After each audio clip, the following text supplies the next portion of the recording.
Alright guys, so how you doing today?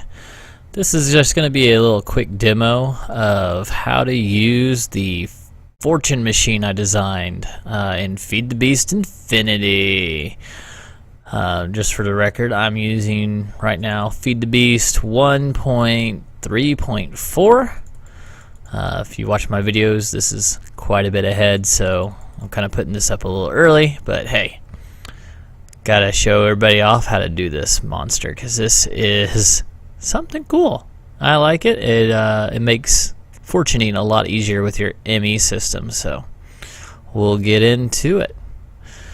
So, first thing you'll notice is that I have an Ender Quarry. Now, I made this one 2x2, which is the smallest you can make. To make this work, you obviously need your quarry. You need to do a fortune upgrade to do the fortuning, obviously. We did fortune 3 on this. Side note on that, this is an 80 times upgrade. So if you look in your NEI, you will see there's an 80 times power drain multiplier. World hole is like 1. So this sucks a lot of juice when it runs, but you really don't want it to run on everything. Your main quarry, you want it to be, doing silk touch, not taking a lot of power. And then, yeah, the world hole upgrade there is on the bottom. And in order to make use of all the sides correctly, we had to use a tesseract. Now, the tesseract will need to be configured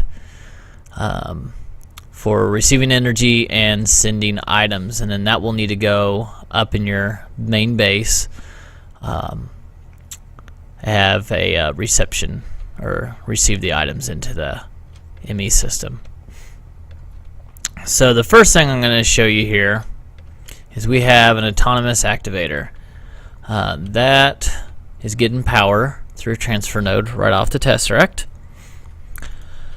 And this is actually the only thing that gets power from the tesseract, but it does need it. And what I've done is I've put in some arrows. And I left this spot open. You can fill this up with arrows. You can just put a couple in, whatever. Basically, what this does is it right-clicks. So that does two things. One, it'll place the tesseract, or not tesseract, the Ender Quarry down. You'll see the spot, right-click it, which will place it right in front of it because it'll see this arrow. So, or not the arrow, the marker. Second thing it do, it will click on the Ender Quarry. So in order for the Ender Quarry to start for the first time, it needs to be clicked on. So it'll place it and then click it. And arrows do a fine job of that. They don't take any durability, so they last there forever. Now, here's where things get a little complex. So this main line right here is going straight up to my Emmy system. And it is feeding into this Emmy interface on this chest. Now, in here you want to put in your patterns, and obviously you're going to have to guesstimate how much you get out of each one of them on fortuning. I'd say 3 is a safe bet, maybe 4. I'm kind of toying with it right now. But essentially everything goes into this chest. Now, this chest has an import bus on it with full acceleration cards. You need them all, especially if you don't have a lot of items here in your autonomous activator. It'll place that thing down really fast and won't give this enough time. But you'll see right here, I put in a quartz fiber. Now this allows for power to pass through, but nothing else. It does not talk to anything on the Emmy system, down here. So we're making a subnet, and I had to put one Emmy controller here. And so each side of this Emmy controller, with the exception of where the world hole upgrade is right here, has an interface, or one of these glass cables coming out of the side of it. This first one right here, back up. This first one right here is taking off one channel already. So that's critical in what we're going to do, because we're going to be eating up channels like crazy. So you'll have 1 here, so that means you need to bring it down 6. Yeah, bring it down on 6 of these formation planes. And you'll do this on each side. So you bring out 4 different sides off of this. Now you'll probably have to use these little cable anchors to keep stuff from connecting. It's pretty simple to do, in all honesty. So you can kind of see here I have 1 coming off the bottom and then 1 coming off the side there, and these 2 are kind of routing around. 1 goes to here, 1 goes to here, and then obviously the 1 off the front goes to there, and then I have the one that's right underneath this Emmy interface connected to the side coming out here, and you can see there's cable anchors keeping everything from touching. And there is another Emmy interface that you'll see here that is also hooked up, if you can see it. Let me see if I can kick down to it. Alright, there is another quartz cable right underneath it. So that is also supplying power to the Emmy controller, but nothing from this Emmy controller is talking to it. If they did talk to each other, it would basically go red. You can see there's a cable anchor in between the 2. And I'm trying to make this as compact as possible. I know you could spread it apart. You could make it a whole lot less messy. Well, probably more messy actually. But this is how I got it to be really, really clean. But anyway, this one has an Emmy chest, and for it to work, you'll just put in like a 1K storage cell, something real basic, along with an Emmy export bus. And you'll need to put your Ender Quarry, like click it in there 1 time so that it'll export into this chest, and then there's a transfer node that'll suck it out and put it into the autonomous activator. And make sure the back side of this thing is set to blue for this case. Now on the front side, you may have noticed, I have an annihilation plane, but it is not powered at all. Also, we have another cable anchor there. And for that matter, you want to make sure there's a cable anchor underneath this one right here and underneath the Emmy controller. The annihilation plane only gets power when the Emmy toggle bus gets turned on. Now, in order for this to get turned on, I have the WRCBE wireless receiver here set to a specific channel, and it is set to power this block. When this block gets power, the annihilation plane turns on, breaking this Ender Quarry block, and then pumping it into the Emmy chest, which then gets pushed out through the export bus into this chest, into the transfer node, and into the autonomous activator, where it will then click right here and place it straight down in front of it, and then click it, therefore starting the quarry up. Now, I'll show you here in a little bit. Now this part right up here, you have to get this to pass a signal. Now the way to do this, or at least the way that I found to do this, that's not too crazy, hold on, is that I'm using Steve's Factory Manager. So Steve's Factory Manager, we have a block detector item, we have a redstone emitter, and then we have the inventory manager, and all that's connected via the inventory cable. Pretty simple. And then this redstone emitter powers the redstone transmitter that's on that same frequency as the one we have up there. And in order for this to work, you have to program your machine thing. So I'll show you here real quick. First, you'll want to lay down a trigger. When you click on this, you'll click on your connections, block update detector. It'll then present you with all these options. So you'll want to select your block detector in this first one. Interval doesn't really matter. You'll want to select the side. On this situation, it's north. So the way I figured this out is that I ran the quarry once, or a couple times actually. And this side right here is the last side it goes to. So it's the east side of the quarry is the last one to be cut down. And you want this at the lowest point, and I'll show you why. You could do it in the middle, but the problem is that since it's going to be using 80 times multiplier, it's really slow and you can't really make it much faster. So, you know, you're just kind of SOL on that. But anyway, we'll go back to this.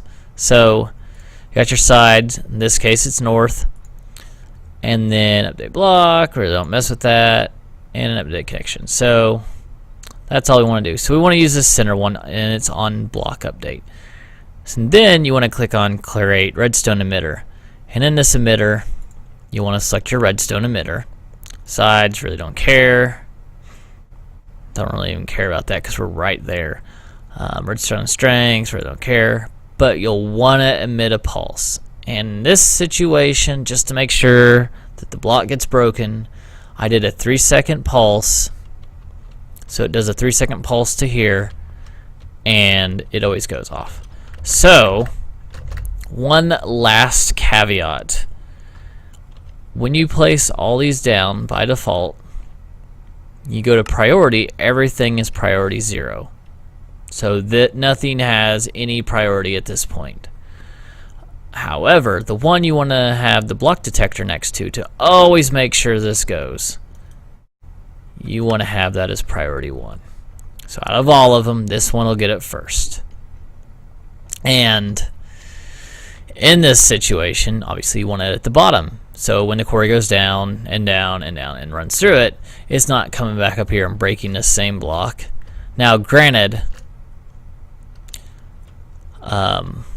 once that block is gone, it will run one more time because it will see that block updated again. So even, I don't know if there's a way around this, but I'm sure there's some redstone-y thing you could do to like ignore the second pulse that comes through here. But for the sake of being compact, I just have it set like this.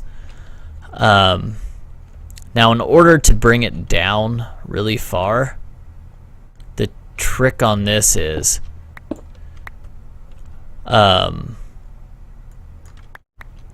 you have to, I think, how many do I have on this one?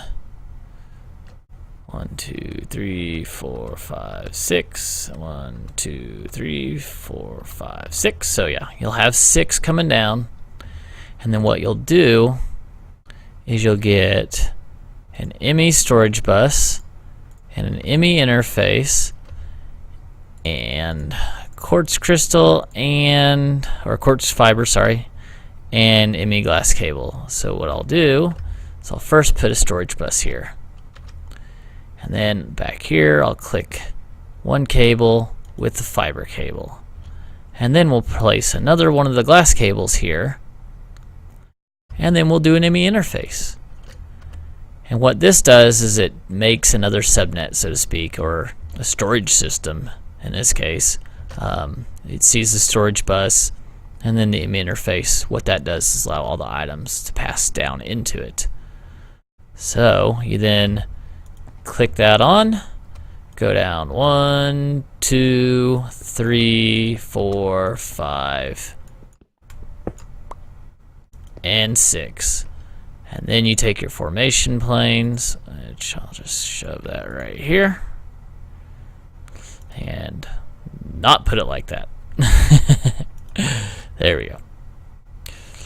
It's good to have a wrench on you. Sometimes click past it. 5 and 6. So then all these are powered, and you'll know they're powered if you put one too many after you did the storage bus part. It would not have this line going across, which I don't know if you can see or not. But anyway, that's what you do, and you can see this completed one here I have going all the way down to bedrock. Now this will fortune a ton of items, and I mean a ton of them. I got that going down all the way to 0, and this one starts at, I'll show you in a second, my feet are at Y74, so 73 blocks roughly. And so I'll go ahead and we'll grab some lapis, why not, 64 of those. Now, obviously, this chest can be bigger if you want to fill it up even more. The Emmy Interphase will obviously take care of it. But you can see it automatically punched all those in. It broke that block. It's now shoving it through this whole system in the back of here and is now replaced into here and has been clicked upon. So now you can see it is mining down through all these. You can see that's going all the way down. And since this does more than 64 at a time, it's really fast. And you'll see this next one right here go. It's not too bad on the speed. Like I said, if this was filled up, you would have tons of fortuned items coming through this. And then the last one right here, it'll hit that, break the block, again pass it through the Emmy controller into there, back through this and into here, and then get replaced right here. And then it'll run one more cycle. So if there was any blocks left, it would get them at that point. Not sure how the priority thing will work once you put it on a subnetwork. I think it might break actually. So it might just be best to just let it do its thing past that first system. Or just do 3 of the 4 walls. I mean, you're getting a ton of items through this already. There's really no reason that I see that you need to do any more. But hey, you might want to. But that's it, guys. This is the Feed the Beast Infinity Super Fortune Machine that I've designed. If you have any ideas or suggestions to make this even more compact, I'd really appreciate it, or even make it faster. I'm really tearing up almost every single side. Actually, I am each side of this thing. I really don't have any more spots to put any more items on because I still have to have an annihilation plane to break it, and then the autonomous activator to place it and click it. So, and then, like I said, this can be any block as long as it's not a redstone block, obviously, so that gets powered. But anyway, thanks again, guys. It's been great to see you. And come back if I find out anything cool anybody hasn't figured out yet. Let me know, and I'll try to figure it out. Anyway, talk to you later, guys. Peace out.